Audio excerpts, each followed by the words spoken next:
নমস্কার। দেখো, সময় কিন্তু চলে এসেছে লড়াই করার। লড়াই করে এখান থেকে কিন্তু আমাদের বেরোতে হবে। তো সবাই আমাকে একটাই কোশ্চেন করছিল, দাদা তোমার যেগুলো রুটিন ছিল, তুমি যা যা করতে সারাদিন, সেটা আমাদের একটু বলো। আমরা সেই অনুযায়ী আমরা জিনিসটাকে ম্যানেজ করব। তো তার জন্য আমি কিন্তু একটা রুটিন বানিয়েছি বলতে আমি কিন্তু যে রুটিনটা ফলো করতাম সেই রুটিনটা আমি আমার ডাক্তার যেগুলো বলতো আমি সেগুলো লিখে রাখতাম। তারপরে আমি ইউটিউব থেকে কিছু কালেক্ট করেছিলাম, সেটা লিখে রাখতাম। তো সেটা অনুযায়ী এখন আমি একটা নতুন রুটিন বানিয়েছি তোমাদের জন্য। আমি যা যা করতাম সেগুলো তোমাদের বলবো। তো সেগুলো তোমরা মন দিয়ে শোনো, আর সেগুলো পারলে খাতাতে লিখে রাখো। ডেলি করার চেষ্টা করো, তোমরা ফল নিশ্চয়ই পাবে। আমি যেমন ফল পেয়েছি, তোমরা কেন পাবে না? তোমরা নিশ্চয়ই পাবে। আর দেখো, এই সময়টা আমি বুঝতে পারছি তোমাদের খুব খারাপ সময় যাচ্ছে, তোমরা অনেক কষ্ট পাচ্ছ। আমি এই সময়টা পেরিয়ে এসেছি, তো তবুও বলবো, দেখো, হিম্মত হারো না, ঠিক আছে? নিজেকে শক্ত করো আর ভরসা রাখো, সব ঠিক হয়ে যাবে। তো তোমাদের যেটা করতে হবে, এখন খাতা কলম নিয়ে বসতে হবে। আর না তো তুমি মনে রাখার চেষ্টা করো, যারা লিখতে পড়তে পারো না তাদের বলবো একটু মনে রাখার চেষ্টা করো। আমি যে বলছি একটা পর একটা, ঠিক আছে? তো প্রথমেই যেটা করতে হবে, আমি দেখো এই খাতা দেখতে পাচ্ছ, আমি কিন্তু প্রতিদিন রুটিন কিন্তু লিখে রাখতাম। কি করব না করব তার আগের দিন লিখে রাখতাম, আর সেটা পূরণ করার চেষ্টা করতাম। তো সেই অনুযায়ী আমি তোমাদের জন্য রুটিন বানিয়েছি। অবশ্য আমি ডাক্তার যেগুলো বলতাম আমি সেগুলোই করতাম। তাছাড়া আমি অনেক ভিডিও দেখেছি, অনেক গুগল সার্চ করেছি, তারপরে আরও অনেক কিছু করেছি। তো সেই অনুযায়ী তোমাদের জন্য একটা রুটিন বানিয়েছি, তোমরা ফলো করো, তোমরা এর ফল নিশ্চয়ই পাবে। তো যেটা করতে হবে, সকালে কিন্তু 5টা থেকে 6টার মধ্যে উঠতে হবে। যারা একটু উঠতে দেরি করো তাদের জন্য হাইস্ট 7টার পর কিন্তু দেরি করা যাবে না। লাস্ট 7টা, ঠিক আছে? 7এর পর কিন্তু আর বিছানায় থাকা চলবে না। তো 7টায় ঘুম থেকে ওঠার পরেই কিন্তু তোমাকে বিছানা ছাড়তে হবে। বিছানায় থাকলে চলবে না। কেন বিছানায় ছাড়তে হবে? দেখো, যখনই তোমার ঘুম ভাঙে, তোমার চিন্তাগুলো কিন্তু সাথে সাথে মাথায় চলে আসে, ঠিক আছে? তুমি যদি বিছানা না ছাড়ো, তোমার ওই চিন্তাগুলোই বারবার আসা শুরু করবে, যাবে না। তো তুমি বিছানায় ঘুম ভাঙলে, ধরো বিছানায় আছো, চিন্তাগুলো করতে করতে তো সেখানে তো টাইম চলে যাবে। তার জন্য সাথে সাথে বিছানা ছাড়তে হবে, ঠিক আছে? বিছানা ছাড়ার পর তুমি যেটা করবে হচ্ছে, বিছানা ছাড়ার পর তোমার যেটা করতে হবে, সব থেকে প্রথমে একটা আয়নার সামনে যেতে হবে। যেটা তুমি মুখ দেখো সকালে কিংবা যখন মুখ দেখো, সেই আয়নার সামনে গিয়ে তোমাকে দাঁড়াতে হবে। দাঁড়িয়ে আয়নার সামনে নিজেকে বলতে হবে, পৃথিবীর সব থেকে শক্তিশালী মানুষ আমি। ভগবান কিংবা আল্লাহ কিংবা ঈশ্বর আমাকে যত কষ্ট দেখ না কেন, আমি সব সহ্য করব। এর থেকেও যদি কষ্ট দেয় তাও সহ্য করব। এটা ডেলি বলো, আমি এটা করতাম, এটা নিশ্চয়ই ফল পাবে। আর সত্যি বলছি, তুমি যখন এংজাইটি থেকে বেরিয়ে আসবে, এই ডিপ্রেশন থেকে বেরিয়ে আসবে, তোমার মতো শক্তিশালী শক্ত মনের মানুষ কেউ হবে না, ঠিক আছে?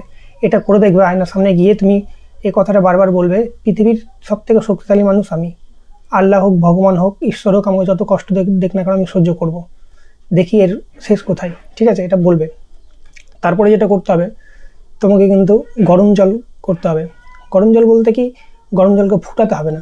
গরম জলটা দিবে, গ্যাস হোক কিংবা ওভেন হোক, যেখানে হোক তুমি বসিয়ে দেবে। 5 থেকে 10 সেকেন্ডের মধ্যে কিন্তু জল গরম হয়ে যায়, যেটা তুমি খেতে পারো। ফুটালে কিন্তু ওটা ঠান্ডা হতে টাইম লাগবে। দেখবো বাসনটা গরম হয়ে গেছে মানে তোমার জলও গরম হয়ে গেছে। হালকা গরম হওয়া মানে জলও গরম হওয়া। তো সেই জলটা খেতে হবে। খেয়ে তুমি বাথরুম যেতে হবে। বাথরুম থেকে আসার পর তোমার কিন্তু দৌড়াতে হবে। মাঠ থাকলে মাঠে যাও, কিংবা রাস্তার দিয়ে তুমি যদি দৌড়াও তো দৌড়াতে দিতে হবে, ঠিক আছে? ধরো আমি একটু ডাক দিই। তো দৌড়াতে যেতে হবে। দৌড়াতে যখন যাবা, তুমি চেষ্টা করবা যাতে যেগুলো সকালের শু হয়, যেমন জুতা হয়, সকালের জুতা। তারপরে তোমার যেগুলো সকালে পরে দৌড়ায় মানুষ, এক্সারসাইজ করে, ওগুলো পরে তুমি দৌড়ানোর চেষ্টা করবা, ভালো। তারপরে ধরো যখন দৌড়াতে যাবা, মাঠে গেলে ভালো, খালি পায়ে দৌড়ানোর সাথে সাথে একটু হাঁটাচলা করবা ঘাসের ওপরে। এটা খুবই ভালো। তুমি 1 দিন কিংবা 5 দিন এটা তুমি উপকার পাবা না, কিন্তু তুমি যখন এই জিনিসগুলো করবা, আস্তে আস্তে জিনিসটা বুঝতে পারবে যে না, আমার উপকারে আসছে। 1 মাস হোক কিংবা 1.5 মাস হোক। দেখো, তোমার প্রবলেমটা কিন্তু একদিনে শুরু হয়নি, কিন্তু কিংবা একদিনেও যে ওষুধ খাবো, রাতে ওষুধ খাবো, সকালে ঠিক হবে, এটাও না, আস্তে আস্তে যাবে, ঠিক আছে? তো তুমি ওরকম করবা। আর দৌড়ানোর পর তোমার হচ্ছে একটু যোগা করবা, এক্সারসাইজ করবা, প্রাণায়াম করবা। এক্সারসাইজটা মেন। এক্সারসাইজ না পারলে তোমার যেগুলো পিটি করো, তুমি সকালবেলা স্কুলে যেগুলো পিটি করতা, ওই পিটিগুলো করো এক্সারসাইজ না পারলে। যোগা, প্রাণায়াম এগুলো কিন্তু যদি করো, তোমার হচ্ছে একদিনে তো সেটা রেজাল্ট পাবা না, কিন্তু রেজাল্ট যখন পাবা তুমি, সত্যি বলছি এতটা ভালো লাগবে। আমি যে যোগা প্রাণায়াম করতাম খুব ভালো লাগতো। তো আমি প্রথম 10 দিন মানে যখন করেছিলাম ভালো লাগতো না, ভালো কী এগুলো করছি, ফালতু টাইম নষ্ট। তো সেটা তুমি করবা, করার পর বাড়ি আসবা। বাড়ি আসার পর তোমার হচ্ছে ফ্রেশ হয়ে যাবা।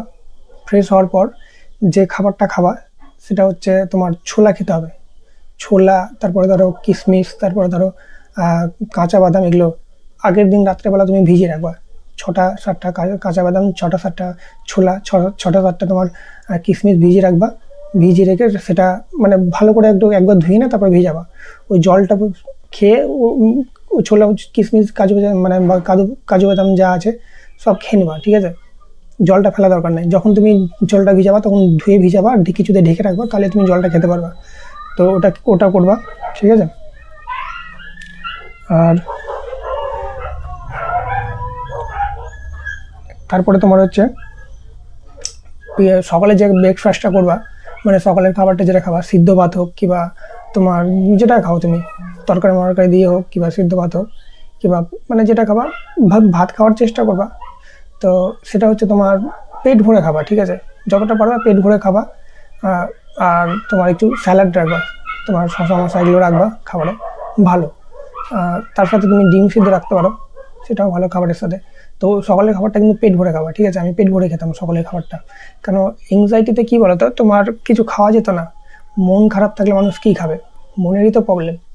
তো খাবার ঢুকতো না, যার কারণে আমি শুকাতে একদম শুকিয়ে গেছিলাম, ওই জন্য অনেকটাই কমে গেছিলাম। তো আমাকে যে অবস্থায় তুমি এখন দেখছো, এর থেকে আমি মানে দেখতে অনেক ভালো ছিলাম, শরীর স্বাস্থ্য অনেক ভালো ছিল, কিন্তু এংজাইটির জন্য আমার এটা অবস্থা হয়েছে। তো আমি আস্তে আস্তে নিজেকে ঠিক করছি, এখন আস্তে আস্তে ওজনও বাড়ছে, আমি তো এর থেকেও আরও খারাপ অবস্থা হয়েছিল। তো আমি যখন মানে যে জায়গাটা থেকে বেরিয়ে এসেছি, তখন যদি তোমাদেরকে ছবি দেখানো হয়, তোমরা এত ভয় পেয়ে যাবে, এতটা আমি রোগা হয়ে গেছিলাম। আর যখন আমি মানে ঠিক ছিলাম, আমার 9 বছর ধরে প্রবলেমটা চলতো, কিন্তু প্রবলেমটা অত ডিস্টার্ব করতো না, ঠিক আছে? শেষে যেমন খুবই ডিস্টার্ব করেছিল, তো সেরকম ডিস্টার্ব করতো না। তার জন্য আমি ভাবতাম না এটা নর্মাল কোনো ব্যাপার, ট্রিটমেন্ট করায়নি, জিনিসটা বুঝিনি বা ডাক্তারের কাছে যাইনি, যার কারণে আমার মানে প্রবলেমটা তো বেড়েছে। শেষে যখন খুব অবস্থা খারাপ ছিল, তখন আমি ডাক্তার দেখিয়েছিলাম, আর সেই টাইমে আমি বুঝতে পেরেছিলাম যে আমাকে এগুলো করতে হবে কিংবা আমাকে নিজে ঠিক করতে হবে। তাছাড়া আমি 9 বছর অনেক কষ্ট পেয়েছি, বিশেষ করে ঘুমের জন্য। তো সেটা একটা আছে।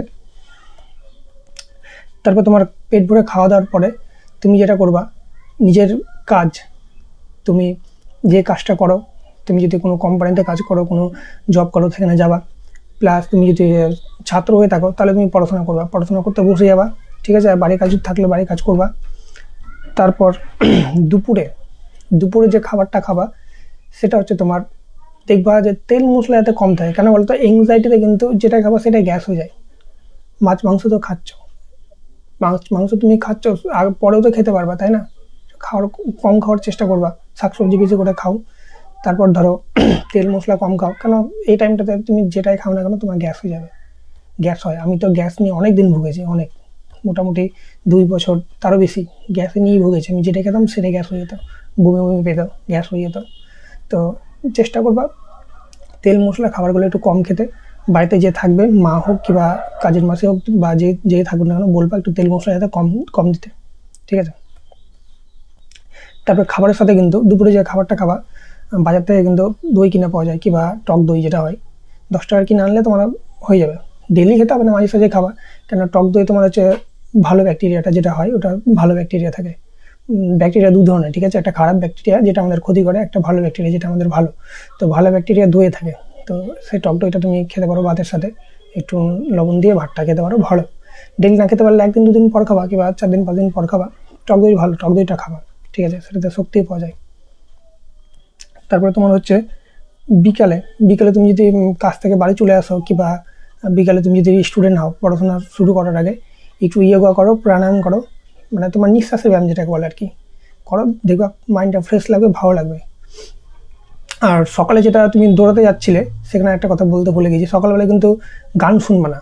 কানে হেডফোন লাগিয়ে যারা গান শুনে আর দৌড়ায়, তারপর ধরো গান শুনে আর হাঁটাহাঁটি করে, তো সেটা করবে না। কেন, তোমার মাইন্ডের তো প্রবলেম, তুমি তার মধ্যে কানের মধ্যে হেডফোন দিয়ে ফুল সাউন্ডে গান শুনছো। সকালবেলা মাইন্ডটা ফ্রেশ রাখার চেষ্টা করবা, আশেপাশে কী হচ্ছে না হচ্ছে দেখবা, তারপরে মানুষজন কি করছে এটাও দেখার চেষ্টা করবা, নিজে থেকে আরও যাচিয়ে কথা বলতে আবার লোকের সাথে, তাহলে তোমার ভালো লাগবে।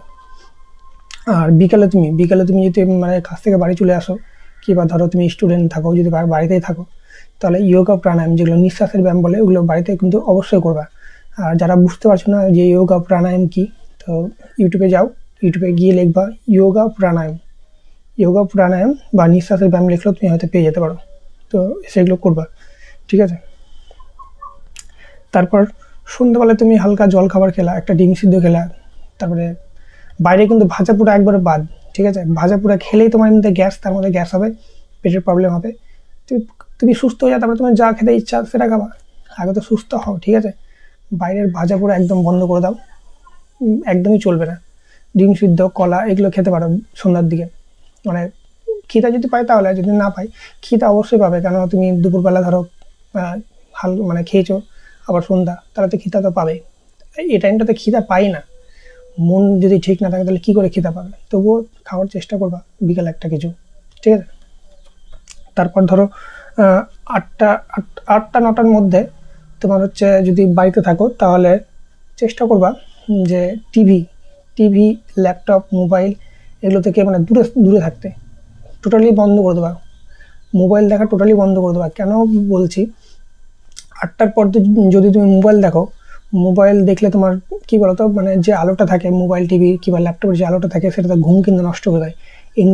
এংজাইটিতে যারা থাকে তাদের কিন্তু মেন সমস্যা, সবথেকে বড় সমস্যা হচ্ছে ঘুমের। তো তুমি যদি 8টা 9টা পর তুমি যদি মোবাইল ঘাটো, তোমার ঘুম আসতে কিন্তু দেরি হবে। তার জন্য 8টা 9টার পর তুমি মোবাইল, মানে যেটা কাজ দেখো, তুমি এখন এংজাইটিতে আছো, তুমি সুস্থ হওয়ার জন্য মোবাইল মানে একটু রাখতে তোমার কী অসুবিধা, মোবাইলটা তুমি দেখবা সুস্থ হয়ে যাওয়ার পর দেখবা। দেখো এংজাইটি, ডিপ্রেশন এগুলো কেন হয়, আমাদের খারাপ মানে চলাফেরা, জীবনযাপনের জন্যই কিন্তু এগুলো হয়, ঠিক আছে। বেশি চিন্তা ভাবনা করার জন্য, খারাপ জীবনযাপনের জন্য, আমাদের লাইফস্টাইল খারাপের জন্যই তো এংজাইটি হয়েছে, তাই না। চেষ্টা করবা 8টা 9টার পর মোবাইলটা টোটালি বন্ধ রাখতে, মোবাইল, ল্যাপটপ, টিভি এগুলো বন্ধ রাখতে, ঠিক আছে। যেটা তোমার ইম্পর্টেন্ট মেসেজ যদি আসেই বা থাকার কথা, সেই টাইমটাতে তুমি একবার চেক করতে পারো, কিন্তু এক নাগারে তুমি মোবাইল, ল্যাপটপ, টিভি এগুলো দেখবে না, ঠিক আছে। এটা তোমার কিন্তু ক্ষতি হবে, ঘুম আসবে না, মেন কথা হলো ঘুম আসবে না, ঠিক আছে। তার জন্য তোমার এগুলো বন্ধ রাখতে হবে, মানে 8টা 9টার পর বন্ধ বলতে সুইচ অফ করতে হবে না, তোমার মোবাইল তুমি দেখতে হবে না, এটাই আমি বলতে চাইছি, যে মোবাইল, ল্যাপটপ, টিভি একটু দূরে রাখবা, দেখবা না, ঠিক আছে। তো তারপর যেটা করতে হবে, যখন তুমি মোবাইল, ল্যাপটপটা মোবাইলটা ধরো দেখবা না, আর তার আগে তোমাকে অ্যালার্ম দিতে হবে। অ্যালার্ম বলতে কি, তার আগে তার পরের দিন যে তোমার ঘুমটা ভাঙে তার জন্য। তো অ্যালার্মটা হয়তো 5টার দিবা কিংবা 6টার দিবা। আর যারা ধরো একটু ঘুমাতে বেশি ভালোবাসো কিংবা ঘুম থেকে উঠতে পারো না, তারা হাইস্ট 7টার পর কিন্তু আর উঠলে চলবে না, 7টার আগে উঠতে হবে, ঠিক আছে। কেন সকালে যে রোদটা হয়, রোদ পড়ে, সেই রোদটা কিন্তু আমাদের জন্য ভালো, যাতে ভিটামিন ডি থাকে। আর রোদের মধ্যে এমনি তুমি 7টার পর যদি যাও তাহলে তুমি ওই রোদটা কিন্তু খারাপ, ঠিক আছে, ওই রোদটা তোমার ক্ষতি করতে পারে। তো 7টার আগে যে রোদগুলো হয়, বিশেষ করে যখন সূর্য ওঠে, ওই আলোটা খুবই ভালো মানুষের জন্য, ভিটামিন ডি থাকে, তার সাথে তোমার মন একদম ফ্রেশ থাকে ওই আলোটা যদি তুমি নিতে পারো তাহলে। তো মোবাইল রাখার আগে তোমাকে অ্যালার্মটা দিয়ে দিতে হবে পরের দিনের, ঠিক আছে। তারপর 9টা থেকে 10টার মধ্যে তোমাকে খাওয়া দাওয়া কিন্তু সেরে নিতে হবে, আর খেতে হবে কিন্তু হালকা। একবারে যে ঠেসে খেলাম সেটা করলে কিন্তু চলবে না, একবার পেট ভরে যে খেলাম সেটা একদমই চলবে না, একদম হালকা খেতে হবে যাতে তোমার হজম হয়। কেন তোমার এংজাইটি থাকলে গ্যাসের প্রবলেমটা হয়। আর দেখো 9টার পর কিন্তু আমরা কি চলাফেরা তো কম করি, কাজ কম করি, তো সেটা ওই জন্য হজম হতে দেরিও লাগে। তো আমি কম খাবো, যেটা নর্মাল খাবার সেটা খাবো, হালকা পাতলা খাবো, ঠিক আছে। যেটা তুমি ভাত খাচ্ছ ভাত খাও, যেটা খাও না কেন, রুটি হোক যেটাই খাও না কেন, হালকা পাতলা খাবা, ঠিক আছে। পেট ভরে কিন্তু খাবা না। তারপরে তো ধরো তারপর যখন খাওয়া দাওয়া হয়ে গেল, একটু রেস্ট নিবা, সাথে সাথে ঘুমাবা না কিন্তু, একটু হাঁটাচলা করো কিংবা একটু বসো, এইভাবে সরাংভাবে বসে থাকো, ঘুমাবা না কিন্তু। খেয়ে নিয়ে বিছানায় তুমি যে শুয়ে গেলে কিংবা বিছানায় থেকে মোবাইল ঘাঁটছো কিংবা তুমি সামনে বসে টিভি দেখছো, এগুলো করলেও কিন্তু হবে না। পরিবারের সাথে তুমি সময় কাটাও কিংবা কোনো কিছু একটা করো, মোটামুটি 10 মিনিট খেয়ে উঠে বসে থাকো বা হাঁটাহাঁটি করো 10 মিনিট। 10 মিনিট পর ভালো করে একদম ফ্রেশভাবে মুখ হাত পা ধুতে হবে, মুখ ধুতে হবে, হাত ধুতে হবে, পা ধুতে হবে। কিন্তু কেন ধুতে হবে সেটা পরে বলছি। ভালো করে ফ্রেশ করে ধুয়ে নিয়ে এবার তোমার বিছানায় আসতে হবে। বিছানা আসার আগে তুমি একটা কাজ করতে পারো, টেবিলে যেতে পারো। টেবিলে গিয়ে তুমি 2 থেকে 5 পাতা যে কোনো একটা বই নিলা, যেটা তোমার পড়তে ভালো লাগে, ধরো কিংবা একটা গল্পের বই নিলা, কিংবা কোনো একটা, তুমি যদি স্টুডেন্ট হও তাহলে তোমার পড়াশোনা করবা 2 থেকে 5 পাতা। এমন কোনো পড়াশোনা করবা না যেটা তোমার মাথায় চাপ করে, ঠিক আছে? যেটা তোমার নর্মাল পড়াশোনা, ওই 2 থেকে 5 পাতা কিন্তু পড়ার চেষ্টা করবা প্রত্যেকটা দিন। প্রত্যেক দিন 2 থেকে 5 পাতা পড়ার চেষ্টা করবা, ঠিক আছে? তারপরে যেটা করবা, বিছানা কিন্তু একদম পরিষ্কার রাখতে হবে। বইটা পড়ে নেওয়ার পর বিছানায় চলে আসো। বিছানায় চলে আসার পর বিছানাটা একদম পরিষ্কার রাখো, একদম পরিষ্কার। বিছানায় কাপড় টাপড় পড়ে আছে, তারপর তুমি ওটার পরে ঘুমিয়ে গেলা, ওরকম করলে কিন্তু হবে না। বিছানা একদম পরিষ্কার রাখো। পরিষ্কার রাখার পর তুমি বিছানাতে আবার যোগা প্রাণায়াম করো। যোগা প্রাণায়াম 3-4 বার করো। তোমার কি বলো তো, এটাতে তুমি 7 দিনে রেজাল্ট পাবা না, 1 মাসের রেজাল্ট পাবা না, কিন্তু যখন তোমার সুস্থ হতে শুরু হয়ে যাবে তখন তুমি বুঝতে পারবা না এগুলো আমার কাজে দিয়েছে। তো বিছানা আবার আসো, যোগা প্রাণায়াম আবার করো। নাকটা চেপে এক নাকের নিঃশ্বাস নাও, নিঃশ্বাস ছাড়ো, এরকম মানে যেগুলো নিঃশ্বাসের ব্যায়াম হয় ওগুলোকে তোমার যোগা প্রাণায়াম বলে। তুমি গুগলে গিয়ে মানে ইউটিউবে গিয়ে যোগা প্রাণায়াম লেখো, তুমি পেয়ে যাবে, ঠিক আছে? তো সেগুলো আবার করো, করে নিয়ে তারপরে ঘুমাতে যাও। ঘুমটা একদম ফ্রেশ হবে। বিশেষ করে এই নিঃশ্বাসের ব্যায়ামটা, যেটা এক নাকে নিঃশ্বাস নিতে হবে, আবার এক নাকে নিঃশ্বাস ছাড়তে হবে। এই ব্যায়ামটা এত সুন্দর ব্যায়াম বলার কথা না, মানে এই নিঃশ্বাসের ব্যায়ামটা আমি ঘুমানোর আগেও এখনও করি। 5 মিনিট এই নাকটা চেপে ধরি, এই নাক দিয়ে নিঃশ্বাস নিই, আবার এই নাক দিয়ে নিঃশ্বাসটা ছাড়ি। এটা করলে মাথাটা একদম ফ্রেশ লাগে। তবে তোমাকে ঘুমিয়ে যেতে হবে। এবার যেটা করতে হবে, ঠিক আছে, ঘুমিয়ে যেতে হবে। ঘুমানোর আগে যেটা বললাম যে প্রত্যেক দিনের রুটিন কিন্তু বানাতে হবে। তুমি যখন টেবিলে যাবা, তোমার কালকে কি কি করব না করব সেটা একটা রুটিন বানিয়ে নাও, যে কালকে আমি এটা করব, লিখে রাখো, এটা করব দিয়ে ওগুলো পূরণ করার চেষ্টা করবা। আমি যখন স্টুডেন্ট, আমি পড়াশোনা করতাম, তো আমি কি করতাম, রুটিন বানিয়ে দিতাম যে সকালে যাব, এটা করব, মাঠে গিয়ে এই ব্যায়ামটা করব, কিংবা মাঠে গিয়ে এতক্ষণ থাকবো, দিয়ে বাড়ি এসে সেটাতে আবার রাইট দিতাম যেটা আমার পূরণ হয়ে গেছে। আবার ধরো আমি এই বইটা আজকে পড়বো, কিংবা এই সাবজেক্টটা পড়বো, তো আমি সেটা পড়ে এসে আবার রাইট দিতাম। তো এই রুটিনটা ডেলি বানিয়ে নিয়ে ডেলি মানে পূরণ করার চেষ্টা করো। তাহলে কি বলো তো, তোমার মাইন্ডটা এদিকে আস্তে আস্তে কনভার্ট হবে, ঠিক আছে? আস্তে আস্তে মনটা এদিকে আসবে। তো এটা ডেলি করো। তারপরে যেটা করো, তারপর তুমি ঘুমিয়ে যাও, দিয়ে তারপরের দিন মানে যখন ঘুম থেকে উঠবা আবার সেই জিনিসটাকে রিপিট করবা। ঘুম থেকে ওঠার সাথে সাথে তোমার বিছানা ছাড়তে হবে। বিছানাতে এটা ওটা চিন্তা আসবে, ওগুলোকে মানে না ভাবা।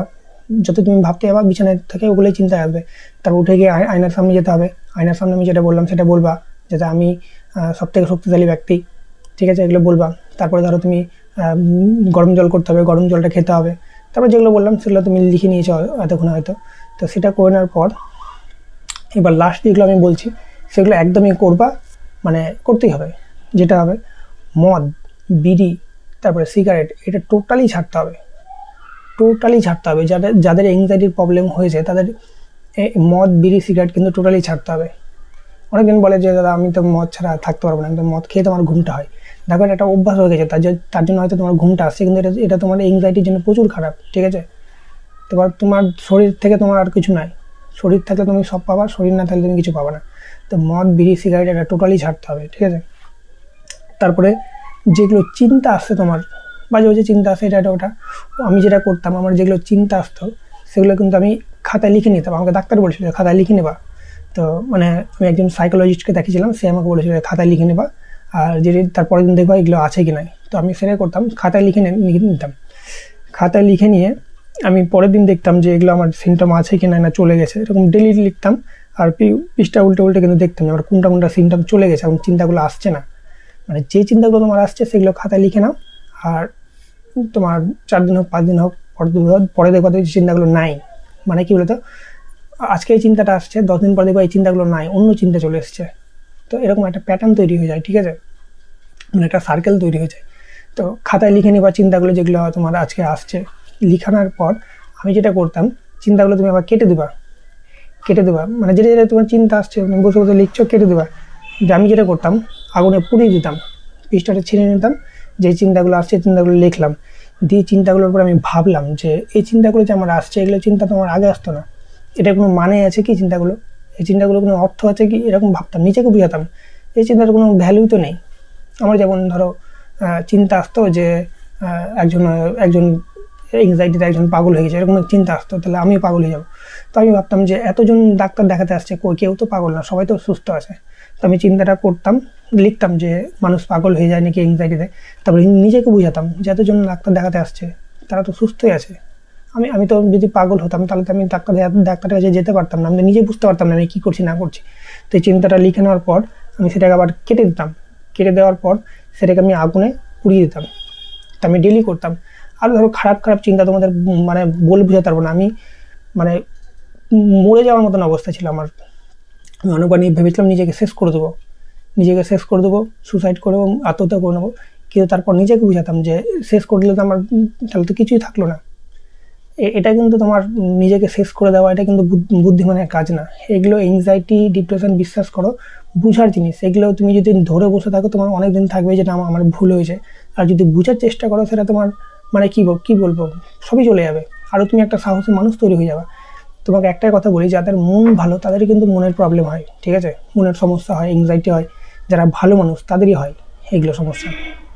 আর যারা খারাপ মানুষ, ধরো লোককে টর্চার করছে, লোকের সাথে খারাপ বিহেভিয়ার করছে, খারাপ ব্যবহার করছে, তাদের কিন্তু এগুলো হয় না, তারা তো সুস্থ আছে, ঠিক আছে। তো তোমরা এটা করবা, যেগুলো চিন্তা আসবে খাতায় লিখে নেবা, লিখে নেওয়ার সাথে সাথে কেটে দেবা। যদি মন হয় পুড়িয়ে দেবা আগুনে, যে যা তুই আমার চিন্তা, তুই আগুনে পুড়ে যা। তো তারপর যেটা করতে হবে যে প্রতিদিন একটা করে ফল খাওয়ার চেষ্টা করবা। আমি যেমন আমার তো সেই মানে সেরকম সামর্থ্য নেই, আমি ডেলি একটা করে কলা খেলাম। ধরো কলার দাম কত, 5 টাকা 6 টাকা, 5 টাকা করেই নেয় এখন। তো দেখো একটা করে ডেলি কলা খাওয়ার চেষ্টা করবা। তুমি আজকে একটা কলা খেলা, দুদিন পর কালকেও কলা খেলা, ধরো এরকম ডেলি কলা খাচ্ছ, দুদিন পর হয়তো একটু তোমার টাকা বেশি আছে, একটা আপেল কিনে খেলা, তারপর ধরো একটা বেদানা কিনে খেলা, তারপরে ধরো একটা তরমুজ কিনে খেলা, তারপর ধরো একটা আনারস খেলা। আনারস কিন্তু আনারস, টমেটো, তারপরে ধরো আরও কাঠবাদাম, কাজু, এগুলো মানে ভালো, শরীরের জন্য ভালো, এংজাইটির জন্য ভালো। আনারস আছে, টমেটো আছে, কাঠবাদাম আছে, তারপরে ধরো আরও নানা ধরনের ফল আছে, সেগুলো কিন্তু এংজাইটির জন্য কিন্তু ভালো, ঠিক আছে। তো তুমি চেষ্টা করবা ডেলি একটা করে ফল খাওয়ার, না হলে একটা কলা খাবা, ঠিক আছে। তো সেটা করবা। আর একটা জিনিস করবা, সেটা কি হচ্ছে যে কোনো একটা কিছুতে ভর্তি হয়ে যাও। যেমন ছবি আঁকতে পারো, তুমি যদি ছবি আঁকতে পারো তো ছবি আঁকা বাড়িতেই প্র্যাকটিস করো। তুমি ছবি আঁকো, ছবি আঁকলে কী বলো তো তোমার মনটা, সম্পূর্ণ মন ওদিকে যায়, তো তোমার মনটা আরও ভালো হয়, ঠিক আছে। কোনো কিছু অ্যাচিভ করলে তোমার মনটা আরও ভালো হয়। তো তুমি যদি ছবি আঁকতে পারো তো ছবি আঁকো, না পারলে ছবি আঁকো, কোনো চাপ নেই, তো তুমি নিজে আঁকো। আর কোনো একটা ছবি দেখলা, দেখে সেটা আঁকার চেষ্টা করো। বিশেষ করে তুমি একটা কোনো বই কিংবা কোনো ছবি দেখে করবা, ঠিক আছে। মোবাইল দেখে করলে তো যে কার সেই একই অবস্থা, মোবাইলের দিকে তাকাচ্ছ। তবে মোবাইল দেখেও করতে পারো, কোনো অসুবিধা নেই। আমি মোবাইল দেখে আঁকতাম, আঁকতে তো পারি না আমি, তবুও চেষ্টা করতাম যে আমি একটা ছবি আঁকি, এই ছবিটা আঁকি দাও। তো এরকম চেষ্টা করতাম। অনেকজন কী করে, গিটার শিখে, কেউ গান শিখে, তো কী বলতো মাইন্ডটা অন্যদিকে নিয়ে যাওয়ার জন্য এটা করে। তুমি এটা করতে পারো, ছবি আঁকতে পারো। তারপরে যেটা করতে হবে, বাইরে বেরাতে হবে। বাইরে বেরানো কেমন, তুমি ধরো বাইরে কে কী করছে না করছে দেখো, তাদের সাথে মেশার চেষ্টা করো, দেখো কে কোন জামা পরে আছে, তারপর ধরো কে কী করছে, সবার সাথে যাচিয়ে মানে নিজের ইচ্ছায় কথা বলতে যাও, কেমন আছো না আছো, বা বন্ধুদেরকে ফোন করো কেমন আছিস না আছিস। আমার এংজাইটিতে এত খারাপ অবস্থা ছিল, আমি নিজেকে চিনতে পারতাম না, যে খারাপ লাগতো। ফোনে কথা বলতাম তো মনে হতো যে মানে আমার কথা আমি শুনতে পাচ্ছি, এরকম ব্যাপার, যে কে বলছে কথাটা, আমি বলতাম, তো এরকম হতো। তো তুমি ফোন করো, বাইরে যাও, কে কী জামা পরে আছে সেটা নিয়ে আলোচনা করো। তোমার যদি গার্লফ্রেন্ড থাকে বা বয়ফ্রেন্ড থাকে তার সাথে মানে আলোচনা করো, দেখো, তাকে ভালোবাসার চেষ্টা করো, কেয়ার করার চেষ্টা করো, বাইরে কী হচ্ছে না হচ্ছে বোঝার চেষ্টা করো, ঠিক আছে। আর নিজেকে পরিষ্কার রাখো। তারপরে ধরো নতুন জামা প্যান্ট পরো, মানে নিজেকে ফ্রি রাখো যাতে ভালো লাগে, পরিবারকে সময় দাও, ঠিক আছে। তারপরে যেটা করতে হবে, মানে লাস্ট সবথেকে ভালো মানে একটা যেটা বিষয়, দেখো বাড়ির লোক কিন্তু আমাদের সমস্যাটা বুঝলেও আমাদের ফিলিংসটা বুঝে না, আমরা কত যে মানে সমস্যায় আছি সেটা তারা বুঝতে পারে না। তো অনেক বাড়ির লোক কী বলে যে হয়তো ইচ্ছা করে করছে কিংবা নাটক করছে, তো সেটাতে কান দিবা না, ঠিক আছে। কারণ তারা তো বুঝতে পারছে না, তাদের তো হয়নি যে তারা বুঝতে পারে যে আমাদের কতটা সমস্যা হচ্ছে কিংবা সমস্যায় আমরা আছি। তো তার বিনিময়ে তুমি কী করতে পারো, তাদের সাথে আরও মিশতে পারো, তাদের সাথে মিশো, কথা বলো, তাদেরকে সময় দাও। তোমার যদি মা থাকে কী রান্না করেছো, কী করছো না করছো, বাবা কী করছে না করছে এটা, তারপর ধরো বোনের সাথে কথা বললা, তারপরে ধরো দাদা বৌদি যারা যারা থাকবে তাদের সাথে কথা বললা, দিদা যদি থাকে, দিদা আগে কি করেছে না করেছে, দাদু কেমন কেমন ছিল না ছিল। তারপর ধরো মানে গল্প করো, ঠিক আছে? গল্প করতে হবে তোমাকে, মেন কথা হলো গল্প করো, মিশো, ভালো ভালো জামা প্যান্ট পরো। তারপরে দেখো ভালো লাগবে, যেগুলো তোমার ভালো লাগে সেগুলো করো। এটা কি বলো তো, তুমি এংজাইটিকে তুমি যদি মানে খারাপভাবে নাও, এটা তোমার থেকে যাবে। আর তুমি যদি বোঝার চেষ্টা করো যে না কিছুই না, তোমার মানে কি বলবো, আমি তো নিজের সময় অনেক নষ্ট করেছি ভাই, তোমরা নিজের সময়টা নষ্ট করো না। আমি নিজের সময় অনেক নষ্ট করেছি, এর পিছনে আমি মানে কি বলবো, প্রচুর আমার সময় নষ্ট হয়েছে। জিনিসটা যদি তুমি বুঝে যাও, তোমার কোনো সময় যাবে না। আর এংজাইটি থেকে যখন তুমি বেরিয়ে আসবে, তুমি এতটা শক্তিশালী মানুষ হয়ে যাবে, মানে মানসিক দিক থেকে তোমার কোনো ভয় বলে কিছু থাকবে না। কেমন ভয়? তোমার ধরো যে কোনো কিছুতে একটা ভয় লাগতো, একটা ইন্টারভিউ দিতে যাওয়া ভয় লাগবে, এই জিনিসগুলো কিন্তু টোটালি থাকবে না। তুমি এংজাইটি থেকে বেরিয়ে আসা একটা আলাদাই মানুষ তৈরি হয়ে যাবে। তো ঠিক আছে, এই জিনিসগুলো ফলো করার চেষ্টা করো। তোমার রুটিন যদি বানিয়ে দিই, তোমার অনেক সময় লেগে যাবে। তো আজকে কিছুটা বললাম, কিছুটা আবার আমি বানিয়ে দেবো ভালো মতন করে। তো তোমরা এগুলো ফলো করো, আর যেগুলো বলেছি সেগুলো খাতায় লেখার চেষ্টা করো। না তো ভিডিওটা 2-3 বার দেখো, তাহলে তোমার মনে চলে আসবে কী কী বলেছি না বলেছি। তো ঠিক আছে, ভালো থাকো, সুস্থ থাকো, দেখা হচ্ছে পরের ভিডিওতে। আর প্লিজ কষ্ট পেও না, এগুলো কিন্তু কিছু থাকবে না, তুমি সুস্থ হয়ে যাবে। আর তোমার যদি একবারে মানে খুব খারাপ অবস্থা হয়, আমি বলবো ডাক্তার দেখানো অবশ্যই প্রয়োজন। ডাক্তারের কাছে গেলে তুমি আরও মানে জিনিসগুলো বুঝতে পারবে জিনিসটা কী। তোমাকে মেডিসিন দিবে, মেডিসিনগুলো খাও। অনেকজনের মেডিসিন খেয়ে কিছু হয় না, তো সেটা আলাদা ব্যাপার। তো আমরা মেডিসিন খেয়ে সেরকম কিছু হতো না, কিন্তু আমি জিনিসটা বুঝতে পেরেছিলাম বলে ভালো হয়ে গেছি। জিনিসগুলো বুঝতে হবে। ইউটিউব থেকে তুমি ভিডিও দেখছো, জিনিসগুলো বুঝার চেষ্টা করো। তুমি নিজেকে বুঝাও যে না, এগুলো আমার ভুল। আর দেখো, ভালো থাকো, সুস্থ থাকো। আর তুমি এখান থেকে বেরিয়ে অবশ্যই আসতে পারবে। আমি বেরিয়ে আসতে পেরেছি, তুমি অবশ্যই পারবে। ঠিক আছে, দেখা হচ্ছে পরের ভিডিওতে। Good bye.